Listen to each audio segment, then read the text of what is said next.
নমস্কার, কেমন আছেন সবাই? হিজিবিজির একটি নতুন ব্লগে আপনাদের সবাইকে স্বাগত। আপনাদের পিকনিক পর্ব কেমন চলছে?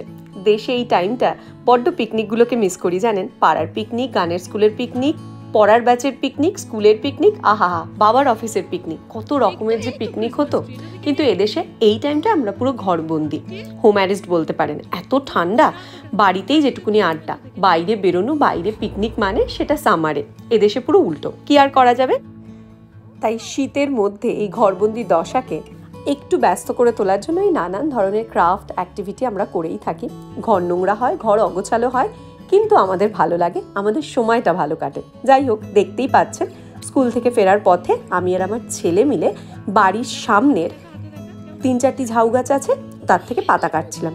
বাইরের আকাশটা দেখুন, দুপুর 3টে, কিন্তু কি ভয়ঙ্কর মেঘলা কুয়াশা হয়ে রয়েছে এখানে। সত্যি এই ওয়েদারটা না বড্ড ডিপ্রেসিং, মাঝে মধ্যে বড্ড মন খারাপ হয়ে যায়। এই ঘরবন্দি দশা, তার মধ্যে বাইরের আকাশেও কোনো নীল নেই, কিছু নেই, বড্ড মন খারাপ করে। যাই হোক, আসল গল্পে ফিরি।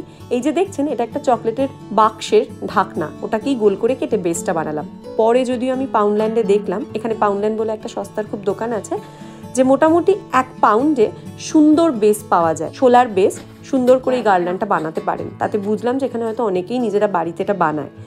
যাই হোক, আমি আর ছেলে তো বসে পড়লাম। আমাদের সঙ্গী হলো গ্লুগান আর সঞ্জীব। যদিও সঞ্জীব ক্যামেরার পিছনে ছিল বলে ওকে খুব একটা দেখা যায়নি, কিন্তু আমরা 3 জনে মিলেই বেশ মজা করে এটা কিন্তু বানিয়েছি।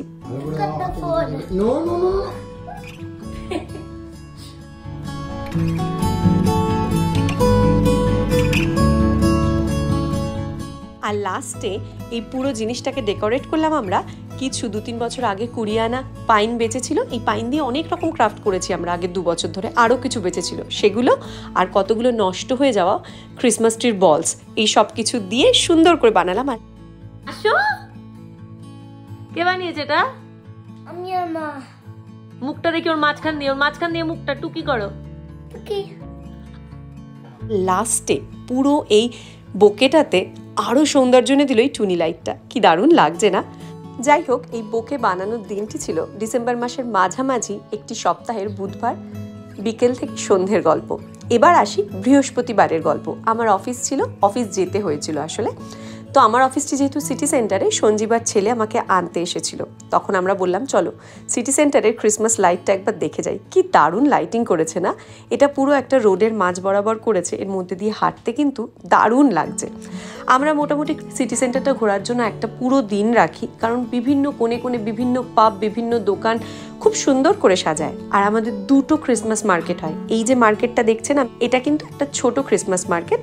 আর একটা জর্জ স্কোয়ার বলে জায়গা আছে, ওখানে একটা বড় মার্কেট হয়। ওখানে এবছর আমরা বন্ধুদের সাথে গেছিলাম, সবাই মিলে, একদম হই হই রই রই ব্যাপার।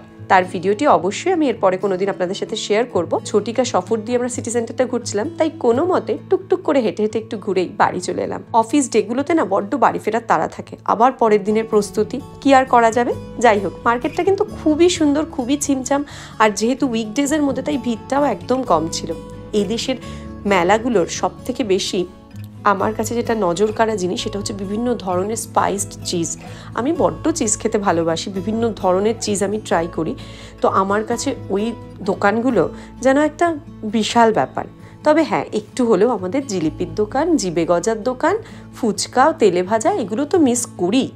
কিন্তু যে দেশের যেমন, প্রত্যেকটা দেশের আলাদা আলাদা ফ্লেভার আছে তাদের ফেস্টিভ্যালে। দারুণ দারুণ ডোনাটের গন্ধ, তার সাথে দারুণ দারুণ সব চিজ, ওয়েস্টার্ন খাবার, বার্গার্স, পিৎজা, এসবের গন্ধ, সাথে চকচকে ঝকঝকে আলোর রোশনাই, সব মিলিয়ে ক্রিসমাস ডেকোরেশন কিন্তু দুর্দান্ত হয়েছে এবার গ্লাসগো সিটি সেন্টারের। সব কিছু দেখে বাড়ি ফেরার পালা। এখানেই শেষ করছি আমাদের আজকের ব্লগটি। ভালো থাকবেন, দেখা হবে পরের কোনো ব্লগে। টাটা।